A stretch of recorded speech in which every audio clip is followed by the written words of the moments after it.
السلام عليكم ورحمة الله وبركاته. الحمد لله رب العالمين والصلاة والسلام على رسوله الكريم أما بعد.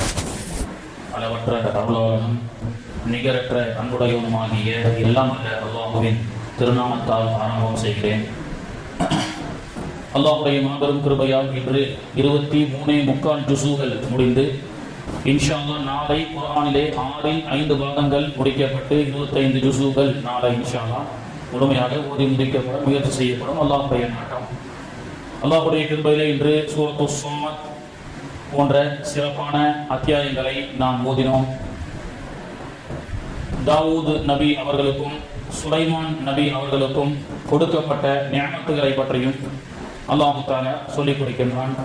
தாவூத் அலைஹிஸ்ஸலாமுடைய மகனார் தான் சுலைமான் அலைஹிஸ்ஸலாம். இருவருக்கும் அல்லாஹ் தஆலா உலக அரசாட்சியை கொடுத்திருந்தான். சுலைமான் நபி அவர்கள் முழு உலகத்திலும் ஆட்சி செய்தார்கள்.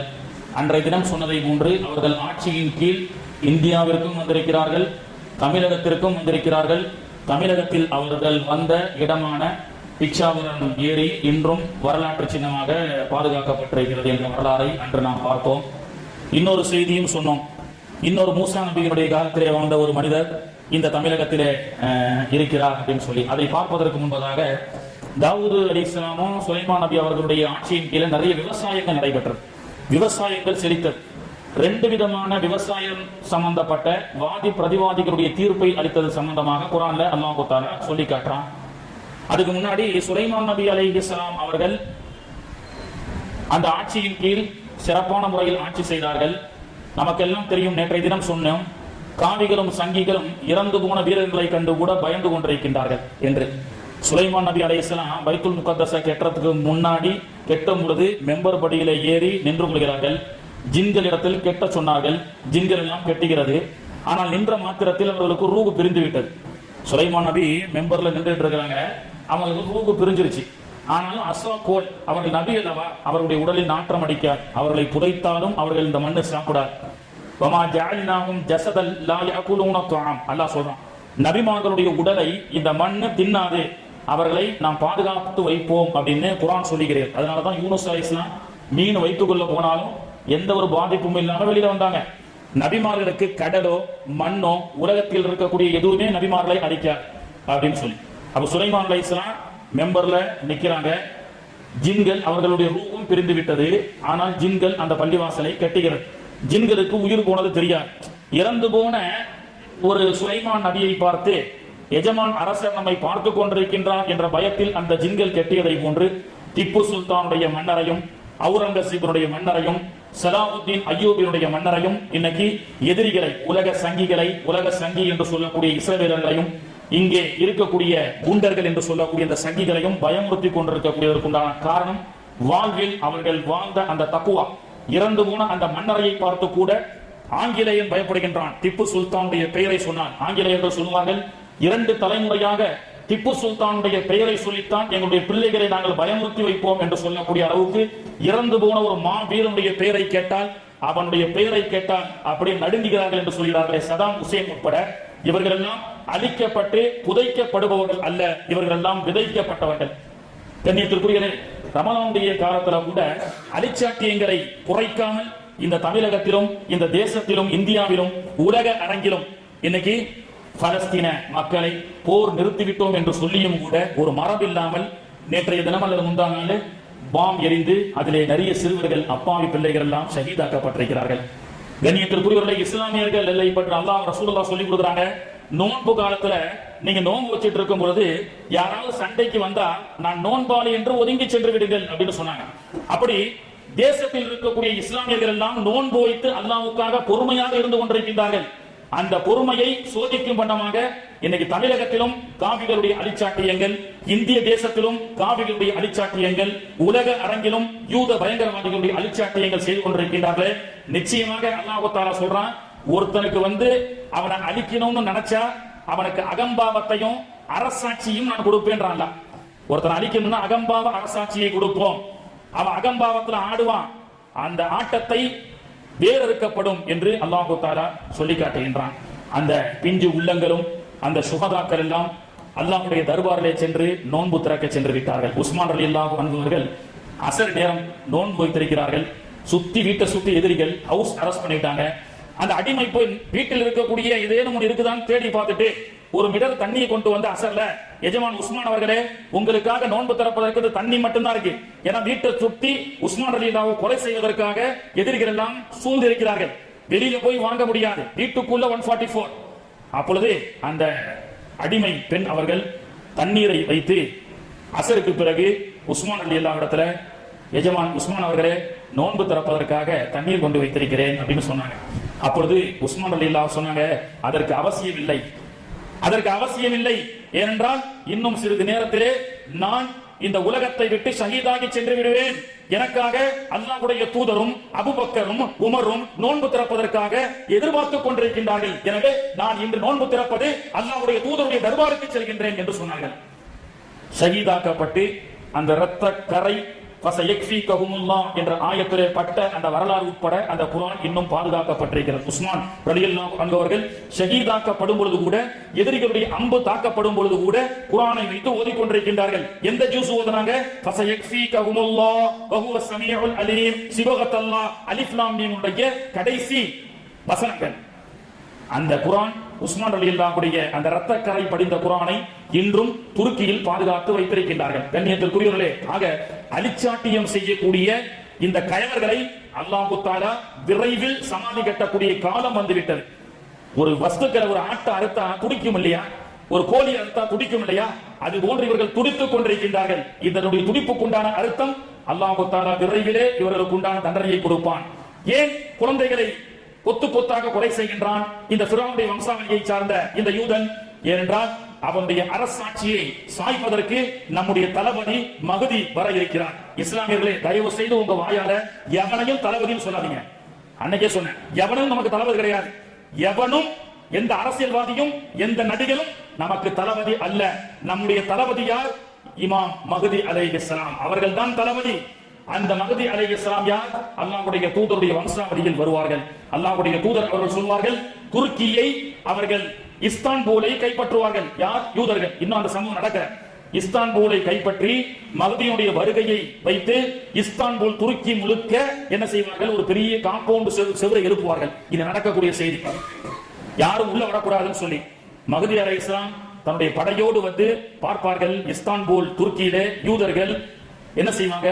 பெரும் செவரை எழுப்பி பாதுகாப்போடு இருப்பதற்காக வாழ்ந்து கொண்டிருப்பார்கள். அப்பொழுது அந்த மஹதி அலைஹிஸ்ஸலாம் அந்த துருக்கியினுடைய பார்டருக்கு சென்று லா இலாஹ இல்லல்லாஹ் முஹம்மதுர் ரசூலுல்லாஹ் அஷ்ஹது அல்லா இலாஹ இல்லல்லாஹ் வ அஷ்ஹது அன்ன முஹம்மதர் ரசூலுல்லாஹ் என்று சொல்வார்கள். அந்த வீர முழக்கத்தை கேட்டு அந்த செவுரு துண்டு துண்டாக உடைந்து போகும். அப்போ கண்ணியத்திற்குரியவர்களே, எதிர்வரக்கூடிய மகதியை அடிப்பதற்காக இந்த ஃபிரௌனுடைய வம்சாவளியினுடைய கூட்டங்கள் கொத்து கொத்தாக பிள்ளைகளை போருடைய மரபு கூட பார்க்காமல் நோன்பு காலத்துல இந்த ஹமாஸுடைய அந்த பிள்ளைகளை, அந்த பலஸ்தீனுடைய அந்த பிள்ளைகளை இவர்கள் அழித்துக் கொண்டிருக்கின்றார்கள். கண்ணியத்திற்குரியவர்களே, அந்த பிஞ்சு உள்ளங்களும் அந்த அப்பாவி மக்கள் எல்லாம் அல்லாஹ்வுடைய தர்பாரிலே சென்று நோன்பு திறக்க சென்றிருக்கின்றார்கள். கண்ணியத்திற்குரியவர்களே, ஆக இது போன்ற அரசாட்சியை கொடுத்தால் நீ ஆணவத்தில் ஆடாதே. சுலைமான் அலைஹிஸ்ஸலாமுக்கு அரசாட்சி அல்லாஹ் கொடுத்தான். அவர்கள் ஒரு நாள் அசருடைய நேரம் மகரிப் சூரியன் மறையும் பொழுது அவங்களுக்கு ஒரு வக்து தொழுகை இருந்ததுங்க. அவங்க என்ன பண்ணாங்க? தன்னுடைய, அதை பத்தி அல்லாஹ் குர்ஆன்ல சொல்றான், அவங்களுடைய அந்த ராணுவ குதிரை அணிவகுப்பை பார்த்துட்டே இருக்காங்க. ராணுவங்கள்லாம் போதுங்க, சிஎம் பிஎம் எல்லாம் உட்கார்ந்து அந்த ராணுவத்துடைய அணிவகுப்பை பார்ப்பாங்கல்ல, அந்த மாதிரி சுலைமான் நபி பார்த்துட்டு இருந்தார். பார்த்து ரசிச்சதுல தொழுகை கலாவாயிருச்சு. எத்தனை வக்து தொழுகை? ஒரு வக்து தொழுகை கலாவாயிருச்சு. அப்போ என்ன பண்ணாரு சுலைமான் அலைஹிஸ்ஸலாம்?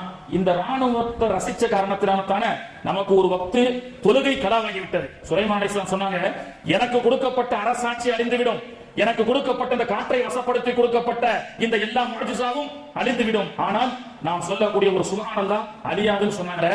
அப்படிப்பட்ட சுலைமான் அலைஹிஸ்ஸலாம் தன்னுடைய அந்த ராணுவ பட்டாளத்தை அழிச்சிட்டாங்க, அந்த குதிரைகளையே அழித்து விட்டார்கள். என் சுலைமான் ஒரு தொழுகையை விட்டதற்காக தன்னுடைய சாம்ராஜ்யத்தினுடைய ஒரு பகுதி சொத்துக்களை அவர் எடுத்து விட்டார் என்பதற்காக அல்லாஹ் தஆலா காற்றை வசப்படுத்தி கொடுத்ததாக இன்னைக்கு ஓதப்பட்ட ஆயத்திலே அல்லாஹ் சொல்றான். நாம என்னைக்காவது ஒரு வக்து தொழுகையை விட்டா எந்த சிந்தனை வந்ததும்? சஹாபாக்கள் எப்படி தெரியுமா தொழுதாங்க? ஒரு சஹாபி தொழுதாரு, அவருக்கு ரொம்ப பிடித்தமான ஒரு தோட்டம் அவருடைய உள்ளத்துல வந்துருச்சு. தொழுகையை தக்பீர் கட்டின உடனே என்ன செய்யுது? எல்லாருமே அல்லாஹ்வுடைய ஞாபகத்துல இருக்கிறோமா இல்லையா? அப்போ அந்த தோட்டம் அவருடைய உள்ளத்துல வந்துருச்சு. தொழுது முடிச்ச உடனே அல்லாஹ்வுடைய தொழுகையில இந்த தோட்டம், இந்த சொத்து என்னுடைய உள்ளத்துல வந்துருச்சு. உடனே ரசூலுல்லாஹ் இடத்துல போயிட்டு அல்லாஹ்வுடைய தூதரே, இது இருந்தா தானே தொழுகையில டிஸ்டர்ப் பண்ணும், தொழுகையை டிஸ்டர்ப் பண்ணக்கூடிய ஒரு சொத்து வேணும்னு கொடுத்தாங்க. இந்த மாதிரி எக்கச்சக்க வரலாறுகள் உண்டு. அப்போ தொழுகைக்காக இடையூறாக உலகத்தில் ஏதேனும் வந்தால் அதை வேண்டாம் என்று தூக்கி வீசக்கூடிய அளவுக்கு உண்டான ஈமானை சுலைமான் அலைஹிஸ்ஸலாம் மூலமாக அல்லாஹ் நமக்கு கத்துக் கொடுக்கிறான். ஒரு முறை ஸல்லல்லாஹு அலைஹி வஸல்லம் சஹாபாக்கள்லாம் ஒரு பயணத்துல இருந்து வராங்க. புகாரில பதிவு செய்யப்பட்ட ஹதீஸ் அல்லது முஸ்லிம்ல பதிவு செய்யப்பட்டிருக்கலாம். அதிகாலை நேரம் 2:30 மணி மிட் நைட், தஹஜ்ஜுடைய ஃபஜ்ருக்கு ஒரு 2-3 மணி நேரத்துக்கு முன்னாடி ரசூலுல்லாஹ் சொன்னாங்க, மதீனாவுக்கு முன்னாடி ஒரு இடத்துல எல்லாரும் வீட்டுக்கு போனா அசந்து தூங்கிடுவோம், இங்கேயே டென்ட் போட்டு கொஞ்ச நேரம் ஓய்வு எடுப்போம். பிலால் நீங்க முடிச்சிருங்க, தஹஜ்ஜுத் நேரம் ஆன உடனே எல்லாரும் எழுப்பி விடுங்கன்னு சொல்லி யாரத்தா பிலால் ரலியல்லாஹு அன்ஹு அந்த அசந்த அந்த பயண நேரத்துல ரசூலுல்லாஹ் நியமிக்கிறாங்க. பிலால் ரலியல்லாஹு எல்லாரும் தூங்குறாங்க. பிலால் ரலியல்லாஹு என்ன வரும்? எல்லாரும் தூங்குறாங்க, அவரும் தூங்குறாங்க, அவரும் தூங்கிட்டார். சூரியன் உதயம் ஆயிடுச்சு. ரசூலுல்லாஹ்வுடைய வாழ்க்கையில் கல்லாவான தொழுகையில் இது ஒரு சம்பவம். உடனே பெருமானார் ஸல்லல்லாஹு அலைஹி வஸல்லம் அந்த இடத்தை விட்டு எல்லாரையும் போக சொல்லிட்டு என்ன சொன்னாங்க? ஃபஜ்ருடைய தொழுகையை மறக்கடிக்கப்பட்ட இந்த இடத்தை விட்டு உடனே புறப்படுங்கள் அப்படின்னு சொன்னாங்க. என்னைக்காவது நம்ம இப்படி சிந்திச்சதுண்டா? வாழ்க்கையில எத்தனையோ ஃபஜ்ர்கள் விட்டுட்டு வீட்டுல தூங்குறோம், இப்படி வீட்டுல சொகுசா தூங்குறோமே அப்படின்னு சொல்லி வீட்டை முசீபத்து நம்ம நினைக்க முடியுமா? ஆனா ரசூலுல்லாஹ் சொல்றாங்க, தொழுகையை விட்டு அந்த சுகம், ஒரு வீடோ ஒரு கடையோ தொழுகையை இழக்க செய்து உள்ள அந்த சுகம் என்பது அது தரித்திரம் பிடிக்கப்பட்ட சுகம் என்று அல்லாஹ்வுடைய தூதர் அவர்கள் நமக்கு சொல்லிக் கொடுக்கிறார்கள். தாவூத் அலைஹிஸ்ஸலாம் விவசாயம் சம்பந்தப்பட்டதுல ரொம்ப தேர்ச்சி பெற்றவர்கள். அவங்க அரசாட்சியில இருக்கிறாங்க. இந்த செய்தியை மட்டும் சொல்லி முடிச்சிடுறேன். அப்போ தாவூத் அலைஹிஸ்ஸலாமுடைய சம்பவத்தை பத்தி அல்லாஹ் சொல்றான், யா தாவூத் இன்னா ஜஅல்னாக கலீஃபத்தன் ஃபில் அர்தி ஃபஹ்கும் பைனனா பில் ஹக்கி வலா துஷ்டிக் வஹ்தினா இலா ஸவாஇஸ் ஸபீல். இந்த ஆயத், அதுக்கு முன்னாடி நம்ம சஜிதா பண்ணோம் ஒரு ஆயத்தை. அத ரசூல் ஸல்லல்லாஹு அலைஹி வஸல்லம் அவர்கள் மெம்பர்ல அந்த பிரசங்கத்தை தாவூத் நபியினுடைய வரலாறு சொல்லி இந்த ஆயத்தை ஓதும் பொழுது உடனே மெம்பர்ல இருந்து இறங்கி ரசூலுல்லாஹ் சஜிதா செய்யாங்க. அபூ தாவூத்ல பதிவு செய்யப்பட்ட ஹதீஸ். அதனால தான் அந்த ஆயத்துக்கு சஜிதா செய்யப்படுகிறது. ஏன் இந்த சஜிதா அப்படின்னா, அல்லாஹ் என்ன சொல்றான்? தாவூதே, உங்களுக்கு எல்லா விதமான அரசாட்சியை கொடுத்தேன், நீங்க ஒரு நீதிபதியா ஜட்ஜா இருக்கீங்க, சரியான முறையில் தீர்ப்பு வழங்குறமா இல்லையா? ஒரு தீர்ப்பை தப்பா வழங்கிட்டீங்களே, அது மக்களுக்கு அநீதமாக ஆகிவிட்டதே அப்படின்னு சொல்லி அந்த ஆயத்துல அல்லாஹ் சொல்றான். அப்படி என்ன தீர்ப்பு?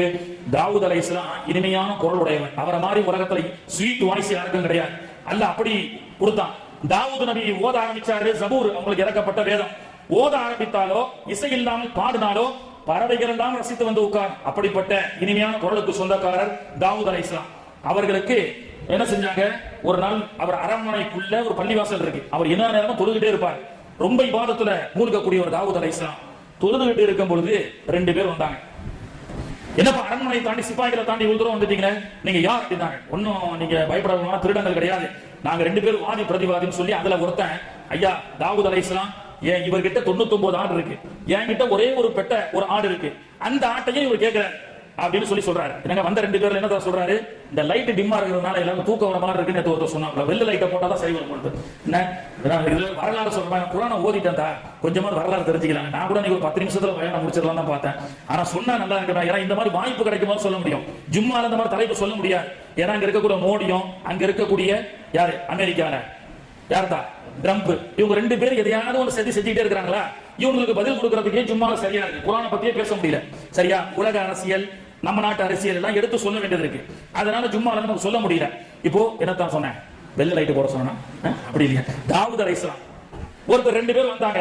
ஒருத்தர் சொன்னாரு, எங்க நியாயமாங்க, 99 ஆடு அவர் வச்சிருக்கிறாரு, நான் ஒரே ஒரு ஆடு தான் வச்சிருக்கிறேன், அதையும் கேட்டு புடுகிறாரு அப்படின்னு சொல்லி நாம தான் என்ன செய்வோம்? அதே தான் தாவூத் அலைஹிஸ்ஸலாம் சொன்னாரு, ஒரு அவன் தான் 99 ஆடு நீ வச்சிருக்கல, ஒரு ஆடு அவன் வச்சுட்டு போட்டு அதையே நீ புடுகிறேன்னு சொல்லி அமைச்சிட்டாங்க. இதான் முடிஞ்சது. இந்த தீர்ப்பு தான். இந்த தீர்ப்பு சொன்ன உடனே அல்லாஹ் தஆலா சொன்னான், தாவூதே என்ன ஏதுன்னு விசாரிக்காம என்ன உடனே தீர்ப்பு சொல்லிருக்கியா? நம்ம ஊர்ல அப்படிதான் நடக்கும். அதாவது நடந்து போறவங்க மேல பைக்காரன் மோதிடுவான். ஆனா தப்பு யார் மேல? நடந்து போறவங்க மேலதான் தப்பு இருக்கும். ஆனா திட்டது யார? பைக்காரன் தான் நம்ம திட்டுவோம். அந்த மாதிரி ஒரு ஐதீகம் நமக்கு இருக்கு. அந்த மாதிரி பழக்கம். இப்ப 99 ஆடு தான் நீ வச்சிருக்கீங்க, இவங்கிட்டே ஒரு ஆடையும் புடுங்குற அப்படின்னு சொல்லி தாவூத் அலைஹிஸ்ஸலாம் சொல்லிட்டாங்க. அப்பதான் அல்லாஹ் சொல்றான், இந்த தீர்ப்பு தப்பு தாவூதே, எதா இருந்தாலும் விசாரிச்சுட்டு சொல்லுங்க. அவரும் தொழுகையில் பிஸியா இருந்தாலும் தான் அந்த மாதிரி ஒரு தீர்ப்பை கொடுத்தாரு. உடனே 2 பேரையும் கூப்பிட்டு விசாரிச்சதுல அந்த ஒரு ஆடு கொண்டு வந்தான் பாருங்க, அவன் திருடன். இவரிடத்துல 100 ஆடு இருந்திருக்கு. இவருடைய ஆட்டை போய் திருடிட்டு போயிட்டான். திருடிட்டு போயிட்டு நான் தரமாட்டேன்னு வாதிடுறான். நம்ம தாவூத் அலைஹிஸ்ஸலாம் கிட்ட போலான்னு சொல்லி அவனை பேச விடாம, பாருங்க 99 ஆடு வச்சிருக்கான், அது பத்தாதான் என்கிட்ட இருக்க ஆட்டையும் கேட்கறான் அப்படின்னு சொல்லிட்டான். உடனே அவனுக்கு 165 கசையடையை கொடுத்து தாவூத் அலைஹிஸ்ஸலாம் சஜிதால விழுந்துட்டாங்க. இறைவா என்ன மன்னிச்சிரு, நான் விசாரிக்காம இந்த தீர்ப்பை சொல்லிட்டேன்னு சொல்லி நீதிபதிகள் தீர்ப்பை நீதிக்காக நிதியை மாற்றக்கூடாது அப்படின்னு அல்லாஹ் தஆலா எச்சரிக்கை செய்கின்றான். கண்ணியத்திற்குரியவர்களே, இறைவனுடைய தர்பார்ல லிகா, அல்லாஹ்வை பார்க்கக்கூடிய ஒரு லிகா இருக்குல்ல, இன்னைக்கு அல்லாஹ் அதான் சொல்றான். கியாமத் நாள்ல சொர்க்கவாசிகள் எல்லாத்தையும் சொர்க்கத்துக்கு போங்கன்னு சொல்லுவாங்க. யாரும் போக மாட்டாங்க. வஸீகல்லதீன தகவ் ரப்பஹும் இலல் ஜன்னதி ஸுமரா, சொர்க்கத்துக்காக அவர்களை இழுத்து செல்லப்பட்டாலும் செல்ல மாட்டார்கள். ஏன்? அல்லாஹ்வுடைய லிகாவை பார்க்கறமா இல்லையா? நோன்புல அது கிடைக்குதுங்க. அல்லாஹ் தஆலா தன்னுடைய காட்சியை அளிப்பான். அல்லாஹ் அந்த காட்சி அளிக்கக்கூடிய அந்த சபையிலே நமக்கும் அல்லாஹ் தஆலா நசீபாக்கி தருவானாக. அல்லாஹ்வுடைய காட்சி திருமுகத்தை அல்லாஹ் காட்சி அளிப்பான். அதற்கு முன்னாடி சொர்க்கம் ஒன்றும் இல்லை. சொர்க்கவாசிகள் எல்லாம் அப்படியே அல்லாஹ்வை பார்த்து ரசிப்பார்கள். ஹூருல் ஈன்களும் சொர்க்கமும் வந்து, யா அல்லாஹ் நீயே உன்னை காட்சி அடிச்சு உங்களுக்கு இன்பத்தை கொடுத்தா எங்கெல்லாம் படைச்சு வச்சிருக்கீங்க, எங்க சொர்க்கத்துக்கு நீ அவங்களை எப்படி அனுப்புவ அப்படின்னு சொன்ன உடனே சரிப்பா போங்கப்பான்னு சொன்னாலும் சொர்க்கவாதிகள் போக மாட்டார்கள். இழுத்து சொர்க்கத்திற்கு அழைத்து செல்லப்படும் என்று சொல்லப்படுகிறது. கண்ணியத்திற்குரியவர்களே, ஆக தாவூத் அலைஹிஸ்ஸலாமும் சுலைமான் அலைஹிஸ்ஸலாமுடைய காலத்துல விவசாயங்கள் உலகம் முழுக்க பரவி இருந்த காலகட்டத்தில் இந்திய தேசமும் தமிழகத்திலும் விவசாயம் செழிப்பாக இருந்தது.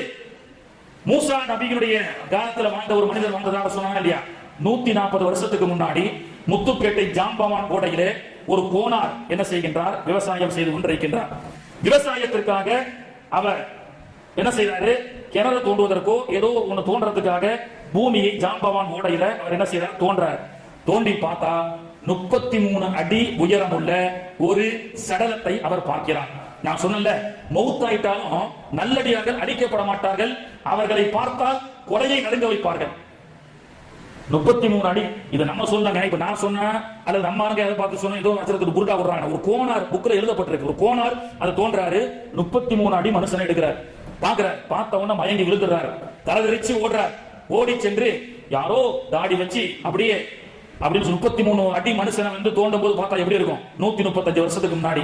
உடனே முத்துப்பேட்டைக்கு இருக்கக்கூடிய முஸ்லீம் மஹல்லாவுக்கு செல்கிறார். அங்கே இருவருடைய கனவிலே தோன்றி அந்த மகான் சொன்னார்கள், நான் மூசா நபியுடைய காலத்தில் வாழ்ந்த ஒரு விவசாயன். நான் வந்து ஒரு ஹக்கீம், மூலிகை மருத்துவர். மூலிகை மருத்துவர் சொல்லல, மூலிகை மருந்து என்பது தமிழகத்தில் ரொம்ப ஃபேமஸ் ஆனது, கேரளா ரொம்ப ஃபேமஸ் ஆனது. கேரளாவுடைய சிறப்பு பத்தி நமக்கு தெரியாது. அதுல எப்படி யாராவது ஒருத்தர் இறைநேசர்களை கொண்டு வந்திருக்கும் அப்படின்னு சொல்லி அவர்கள் யார்? அவர்தான் தாவூத். அவருடைய பேர் என்னங்க? தாவூத். ஷேக் தாவூத். ஷேக் என்பது பெரியவர் என்று அழைக்கப்படும், முதியவர் என்று அழைக்கப்படும். ஹக்கீம் ஷேக் தாவூத். தாவூத் அலைஹிஸ்ஸலாமுடைய 3000 வருஷத்துடைய வரலாறு. பிறகு மூசா அலைஹிஸ்ஸலாம் வந்து அவருக்கு தாவூத்னு பேர் வச்சு உலக பரப்பளவெல்லாம் தௌராத்தை பின்பற்றக்கூடிய மூசா நபியுடைய மதியன் தேசத்தில் இருக்கக்கூடிய ஒரு உம்மத்தை சார்ந்தவர் தமிழகத்தில் ஜாம்பவான் கோட்டையிலே அடக்கம் செய்யப்பட்டார். மீண்டும் புதுப்பிக்கப்பட்டு பைத்துல் முகத்தஸை நோக்கி, ஏன்னா அவங்களுடைய சட்டம் என்ன? நம்ம ஜனாசாவை எப்படி அடக்கம் பண்றோம்? கிபிலாவை முகத்தை பார்த்து பண்றோமா இல்லையா? தமிழகத்துல மட்டும் 2 கபரஸ்தான் மட்டும் பைத்துல் முகத்தஸை நோக்கி இருக்கும். அதுல இது ஒரு கபர் என்று வரலாறு சொல்லி காட்டுகின்றது. தாவூத் நபியுடைய பெயரை கொண்ட மூசா அலைஹிஸ்ஸலாமுடைய உம்மத்தை சார்ந்த ஒரு விவசாயி, மூலிகை வைத்தியர் ஷேக் தாவூத் வலியுல்லாஹ் அவர்கள் ஜாம்பவான் கோட்டை முத்துப்பேட்டையிலே அடக்கம் செய்யப்பட்ட வரலாறை நாம் பார்க்க முடிகிறது. இந்த வரலாறு இஸ்லாமியர்களால் எழுதப்பட்டதல்ல. பிறகுதான் இஸ்லாமியர்கள் தான் கனவுல வேண்டி எழுதினாங்க. ஒரு கோனார் அங்கே இருந்த அந்த கோனார் இந்த மாதிரி இருந்த அந்த சம்பவத்தை பதிவு செய்யப்பட்டு அந்த வரலாறு பதிவு செய்யப்படுகிறது. அல்லாஹ் தஆலா அவருக்கு அடிபணிந்து நடக்கக்கூடிய வாக்கியத்தையும் அவருடைய லிக்காவை பெற்று வாழக்கூடிய வாக்கியத்தையும் அல்லாஹ் தஆலா நாம் அனைவருக்கும் தந்து அருள் புரிவானாக. ஆட்டம் போட்டுக் கொண்டிருக்கக்கூடிய யூதர்களுடைய ஆட்டத்தை அல்லாஹ் தஆலா விரைவிலே தட்டி கேட்டு அவர்களுக்கு சரியான பாடத்தை அல்லாஹ் தஆலா புகட்டுவானாக. பலஸ்தீன மக்களுக்கு அல்லாஹ் தஆலா பாதுகாப்பை தருவானாக. விரைவில் தளபதி மஹ்தி அலைஹிஸ்ஸலாம் அவர்கள் வெளிப்பட்டு இந்த தேசத்திலும் முழு உலகத்திலும் இருக்கக்கூடிய அல்லோலப்படக்கூடிய இஸ்லாமியர்களை வந்து விரைவில் அவர்கள் பாதுகாக்கக்கூடிய பாக்கியத்தையும் அல்லாஹ் தஆலா தருவானாக. நம்முடைய ஆயுளிலே அந்த தளபதி மஹ்தியை நாம் கண்ணால கண்டு காணக்கூடிய பாக்கியத்தையும் அல்லாஹ் தஆலா வாய்ப்பிருந்தால் தரட்டும் என்று கூடுதல் ஆசையோடு இறைவனிடத்திலே இந்த ரமலானுடைய மாதத்திலே நாம் அல்லாஹ்விடத்திலே பிரார்த்தனை செய்வோம். வல் ரஹ்மான் தௌஃபீக் செய்வானாக. ஆமீன். பிஸ்மில்லாஹிர்ரஹ்மானிர்ரஹீம். நவைது சௌமவதின் அன் அதாயி பர்ல ரமலான ஹாதிஹி ஸனதி லில்லாஹி தஆலா இந்த வருடத்து ரமலான்